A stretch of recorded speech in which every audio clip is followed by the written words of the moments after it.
I'm sure this is something everybody can somewhat relate with, right? But as I've come into my adulthood recently, it's felt like life has had its foot on my neck. Okay, it's just I can't breathe. Okay, that's a bit dramatic, but stuff is different, and I know it's a bit childish because the things that are going on in the world, the hunger and all that, Gaza. But a lot of times I think about the stuff that's happening to me, relatively inconsequential compared to other things. That why is this happening to me? It's not like I did anything to anyone. Like, what's all this? In attempting to deal with this maze of unfortunate circumstances, I sometimes find myself feeling like Sisyphus. Sisyphus is this guy in Greek mythology.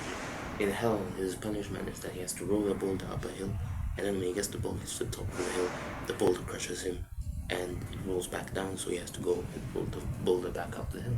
And it's a fitting metaphor too, because all the things that I'm doing, I'm making so much, okay, not so much, not working incredibly hard, but all of the efforts that I seem to be putting in don't seem to change my situation, you know?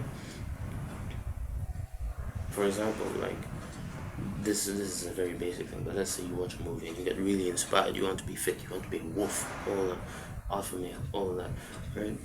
And you work out and you work out and you work out so hard that you injure yourself, so now you can't work out, Sisyphus, crushed you.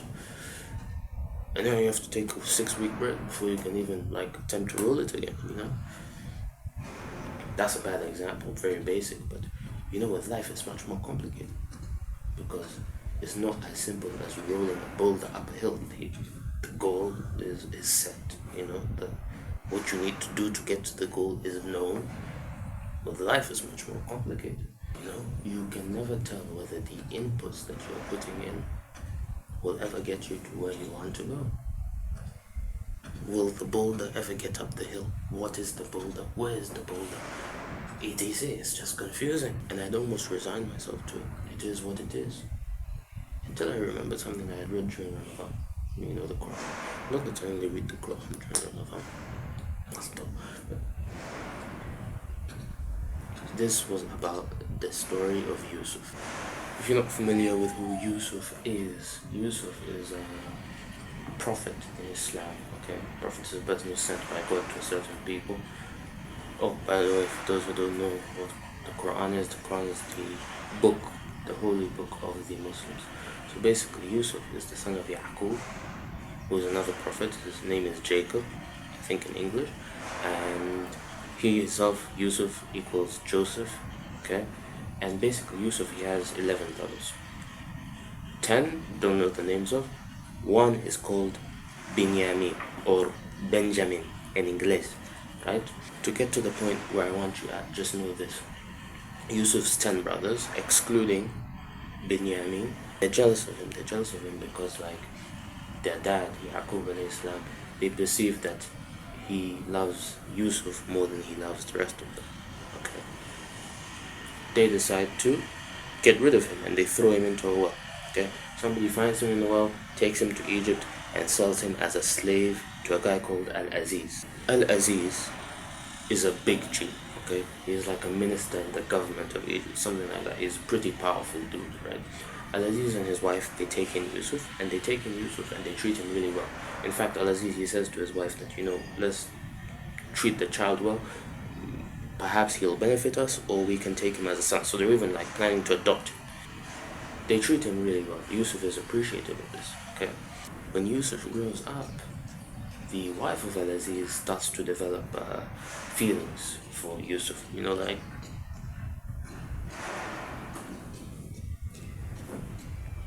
So she shoots a shot, okay? She gets him into a room.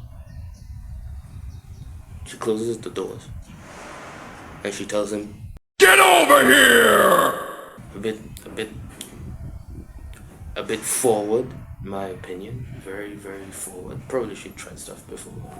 Maybe Yusuf was just not getting the signal or something. So, alayhi salam. But she tells him to get over here. Yusuf, he refuses. One, that's haram. He's not married to her. She is married to his master. Okay. Second thing is he doesn't want to betray his master. So he refuses. When he refuses, and she tries a second time in a different way, but that's besides the point. When he refuses her, she uses her influence to get him thrown into jail. Okay, so Yusuf has done the right thing, and now he is in jail. And he's not in jail like a normal person, He was found guilty for some stuff or another. Right? Yusuf was in jail like a political prisoner. He doesn't know when he's gonna get out. He's like the Mauritanian, you know, a dark tunnel with no end. He doesn't know if the situation will ever change.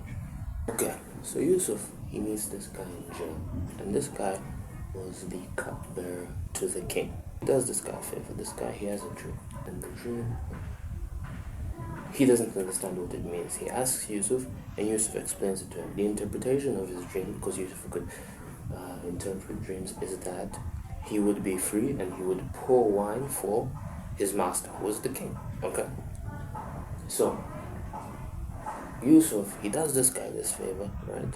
And he knows that this guy is going to be free, so Yusuf, he sees an opportunity. He tells this guy, when you get out, okay, remind or tell the king about me, about my situation, about what happened to me, his story, okay? When the guy gets out, he doesn't tell the king anything, okay? The Quran says, فَأَنْسَاهُ الشَّيْطَانُ and dhikra Rabbi, and Shaitan made him forget to remind his Lord about Yusuf.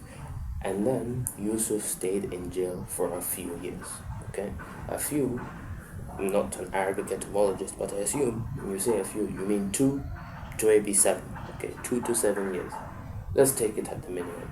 This guy stays in jail for 2 years for something he didn't do. In my mind, that's a bit unfair, not to question Allah or anything, but like, he didn't do it, okay?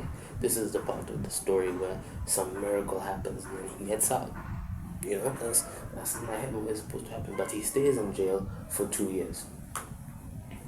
So why did Yusuf have to stay in jail for 2 years? Because we know that whenever somebody is suffering, there must be a reason, okay? So what was the reason for?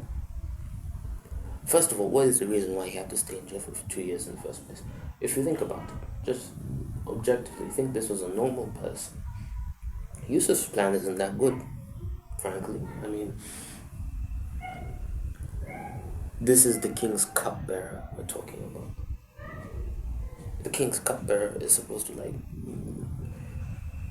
doesn't really have the right to talk to the king about anything. Maybe we don't know if that's how it worked with that specific guy, but in general, the person pouring the king's drink, he doesn't speak, he's supposed to be a fixture. Tool, you know what I'm saying? So while he has proximity to the king, he has no right to ask the king for anything in the first place. So let's say the cupbearer was with the king, okay? And he remembered what had happened, and he asked the king about it. Let's say this was the most progressive king ever. Considering that Al-Aziz himself was a powerful political person, and his wife, by extension, probably had some influence, for just keeping things stable politically, the king wouldn't have done anything. At worst, the cupbearer could get reprimanded, or even, if the Joffrey guy can get killed. That's what would have happened. And this kind of shows you, in general, with people, you can never really depend on people. The only person you can really depend on is Allah. And that's probably one of the things that Allah was trying to teach Yusuf in this whole situation. You depended on somebody else, and it's flimsy. You can't really rely on these other things. It's the same reason why we don't worship idols. These things cannot be relied upon. Idols, people, etc. Why are you going towards them when there's only one person who can help you with your problem? But if we analyze the situation, okay, what has happened is Yusuf was in a rush to rectify a situation that he didn't like, okay, that he didn't accept, because obviously it was a bad situation. There's no need for him to be in jail. He did nothing wrong, etc. And in trying to rectify this situation, he made a plan unmindful of Allah. Not to say that it was a good plan or bad plan. In my opinion, it wasn't the greatest plan, but it might have been a good plan at the time. You don't know what the situation was, what living in ancient Egypt was like. It might have been a good plan, but he made a plan unmindful of Allah. it's not apparent that he stopped to think, hey, why has Allah put me in this situation? And because he made a plan, not thinking about what Allah wants from him in terms of this situation, his plan in his head, short term, made a lot of sense. But long term, it really couldn't have worked to get him what he wanted. Like, even if he did get out of jail, okay, even if the cupbearer did tell the king probably wouldn't have got him out of jail. And even if he did,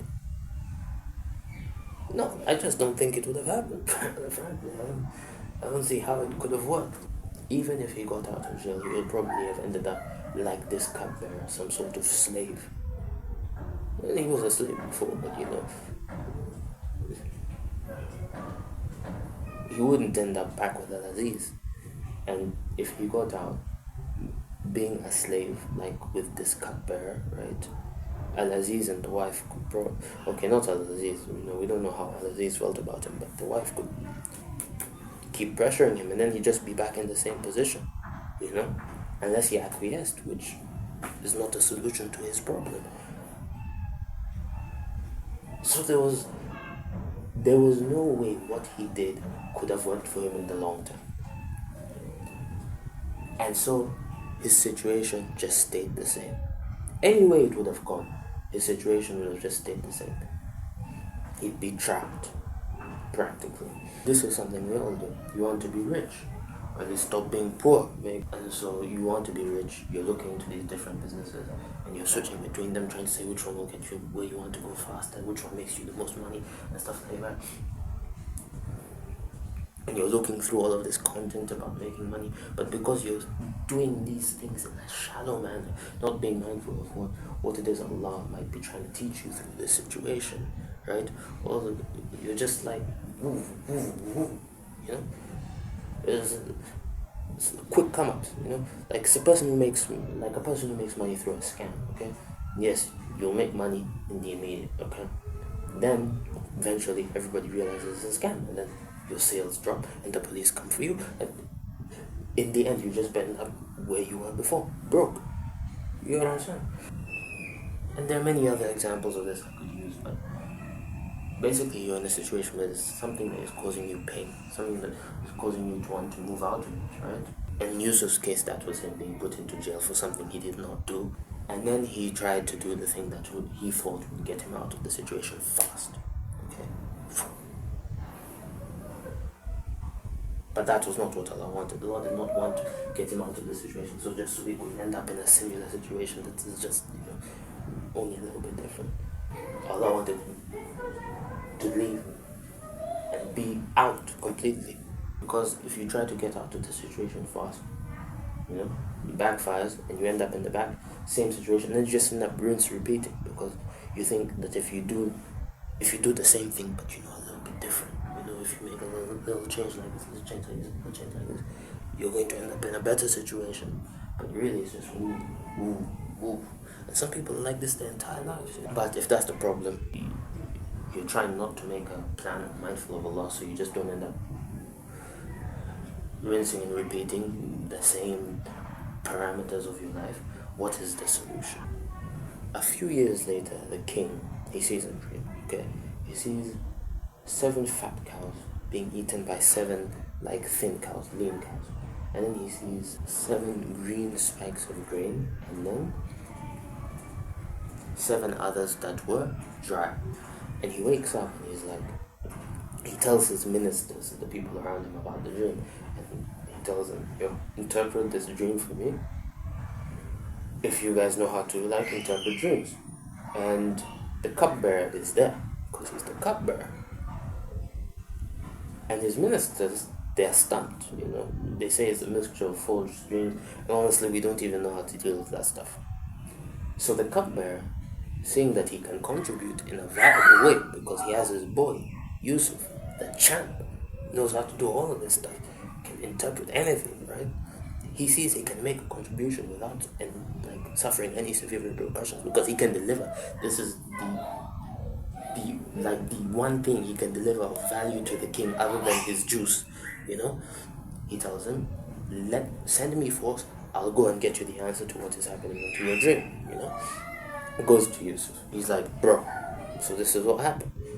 And Yusuf, he explains to him, this is what you need to do.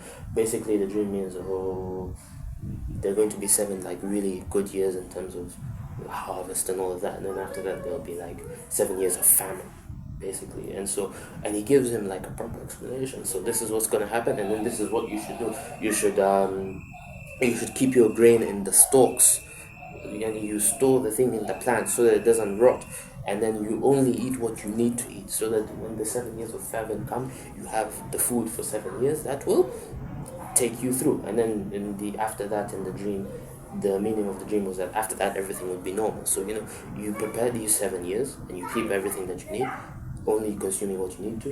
Then in the 7 years there's a famine, you slowly use what is left over, and then after that you're good, everything is cool, crisis averted.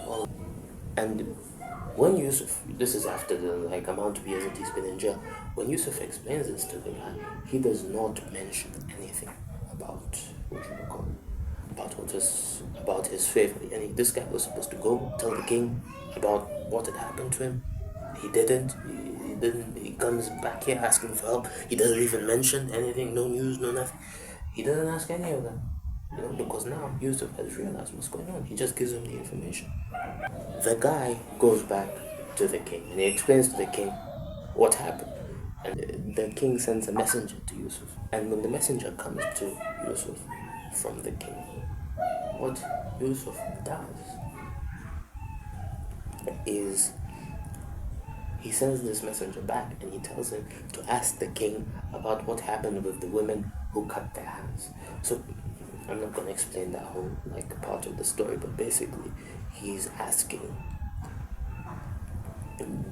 the wife of the Aziz to explain herself and explain why exactly the guy is in jail.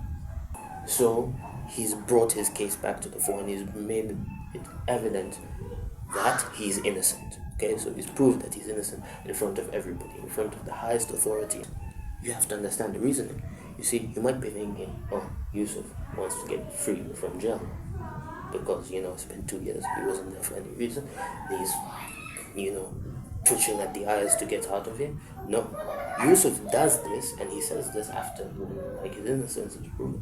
He does this so that the Aziz, his master who treated him well, would know that he did not betray him and sleep with his wife, because that was the rumor that was going around that Yusuf and Aziz's wife were in love, and Aziz might have felt, look what this guy did. So Yusuf was proving his innocence to Al-Aziz, so that Al-Aziz would know that after all the things that Al-Aziz did for this guy, he didn't just go and betray him like that, So it wasn't even for his freedom, it was just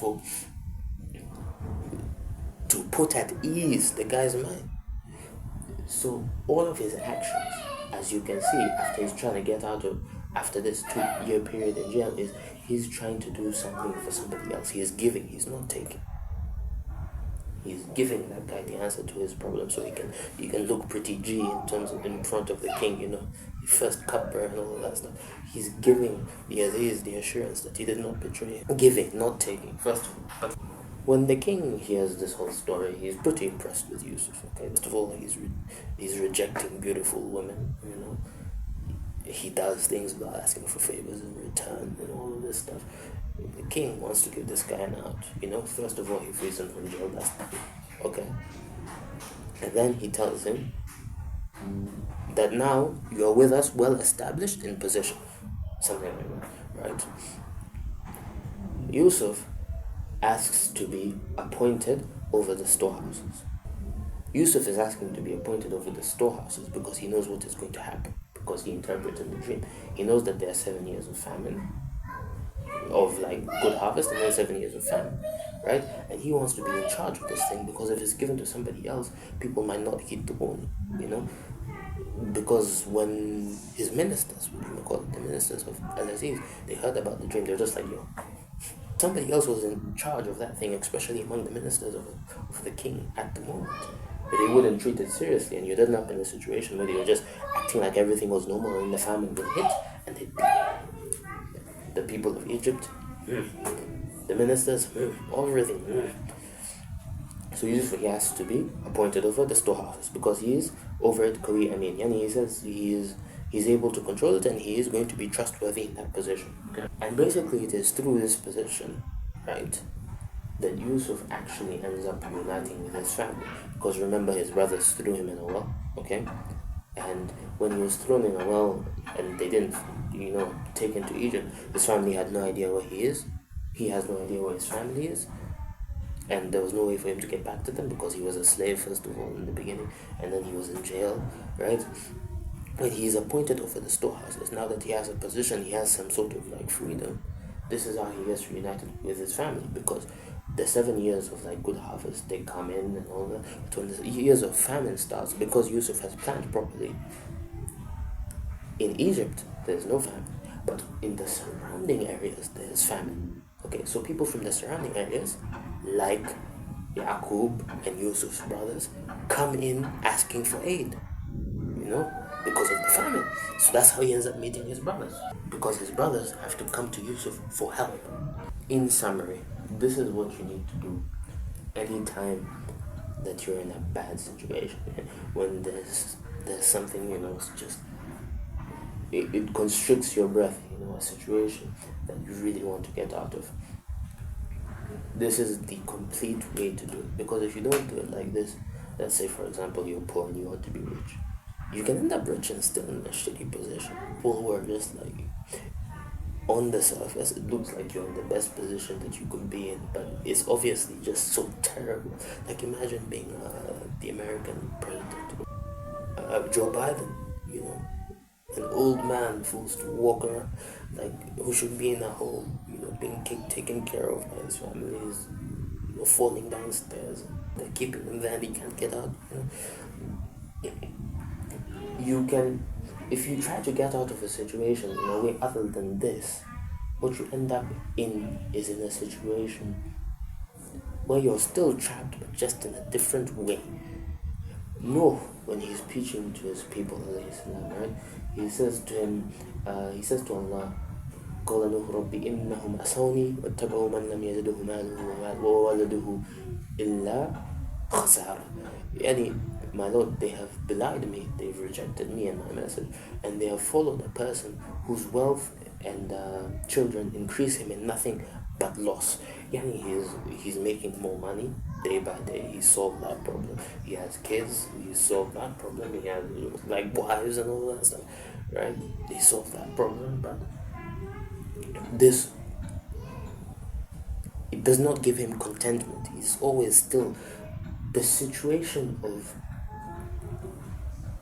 that constricts him just changes its form. The thing that you need to do is first accept the situation. If goes, know that which befell you would not have missed you, and that which has missed you will not have befallen you. Everything that happens to you happens because Allah has written for it to happen, whether you like it or not. And while your situation right now is bad, there are people who have had it worse and ended up better off. And there are people who have had it better and have ended up worse off. Okay? You cannot say to yourself that objectively that your situation is just the worst thing that's ever happened. Why is this happening? All of this stuff. Leave all of that. Accept what has happened. So basically, is your life an L? Probably. But that does not mean that is how it will end. Then it's up to you now to correct the situation. The second thing you need to do is you need to have taqwa, okay?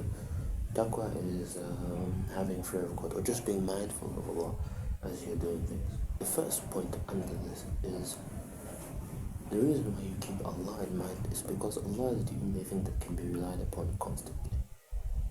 If you're relying on a tool, that tool can become obsolete. If you're relying on a person, people can be untrustworthy or just incapable. Some people don't intend to harm you, they're just not able to give you what it is that you would like. The only thing that you can constantly commit to and rely upon is the So anything that you want to do, okay, anything that you're planning, anything that you're thinking about, always have in mind, right, what does Allah want out of this situation for me? A person who is put in a situation similar to mine, because anything that has happened to you does happen to somebody before. What does Allah want for me, from me, in this situation? You need to keep it in mind. You can have other plans. You can say you want to have a Lamborghini, but like, what does Allah want from you as a person right now? That's what you need to concentrate on.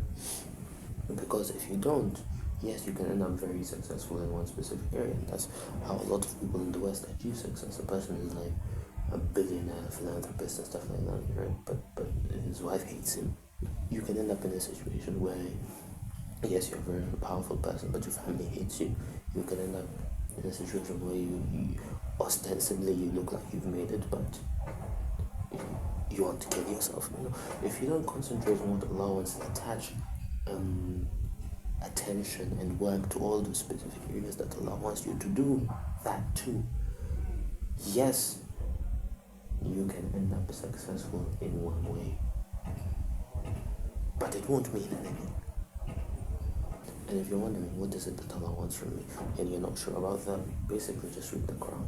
Just read the Quran, you'll know what Allah is what Allah wants from you.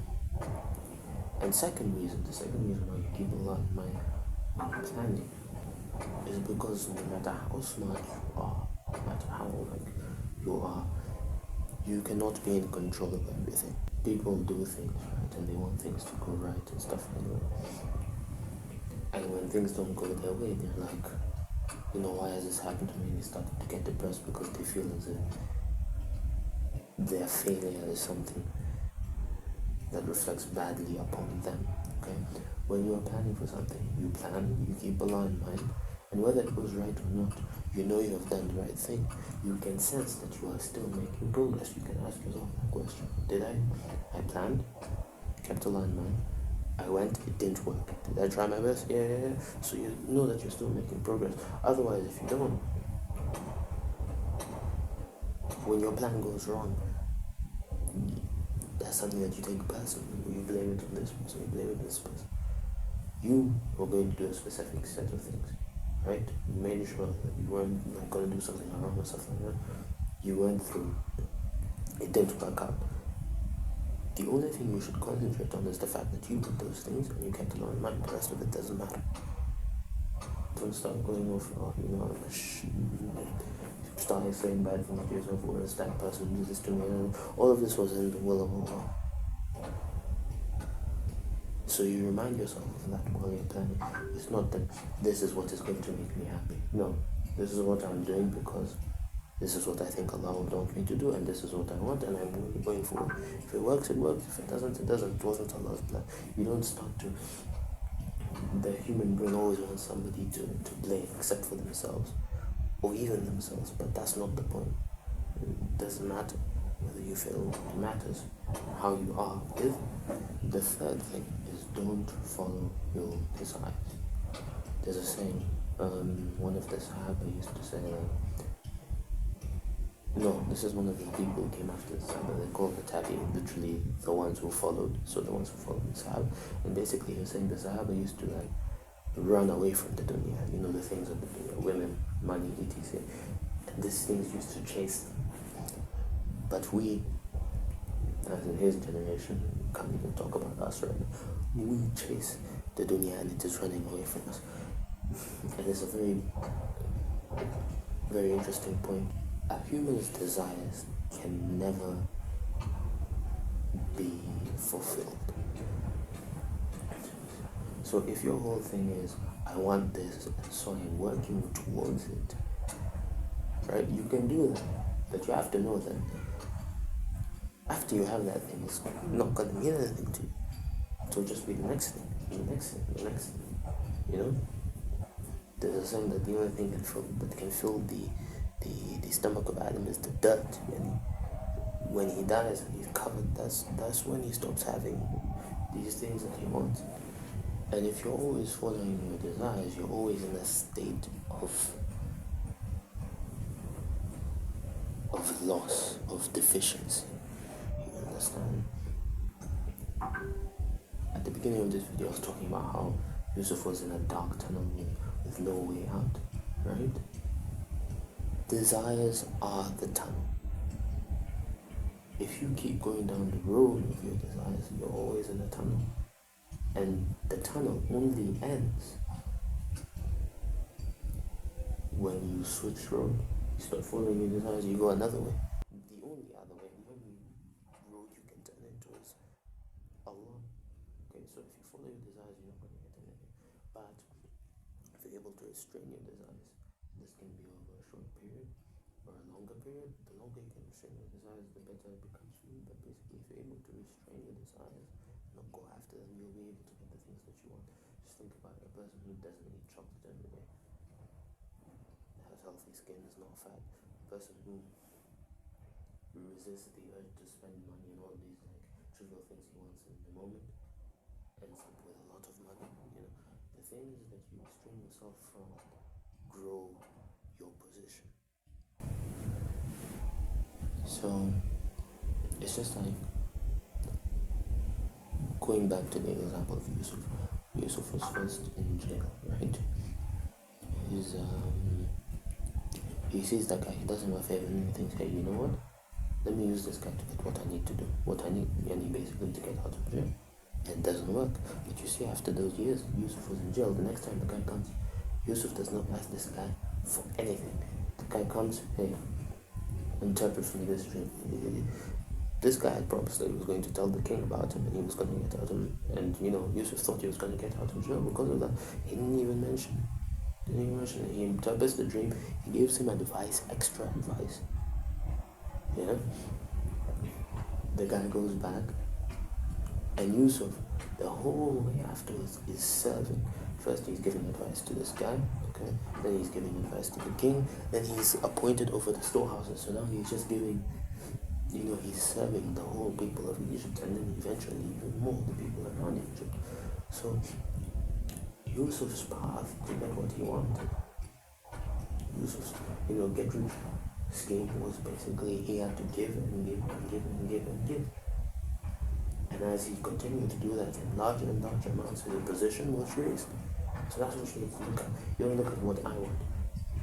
You look at what he wants, what they need. And that is how you go forward. And this is basically why, I don't think you see come up stories like the way you see in terms of Muslims.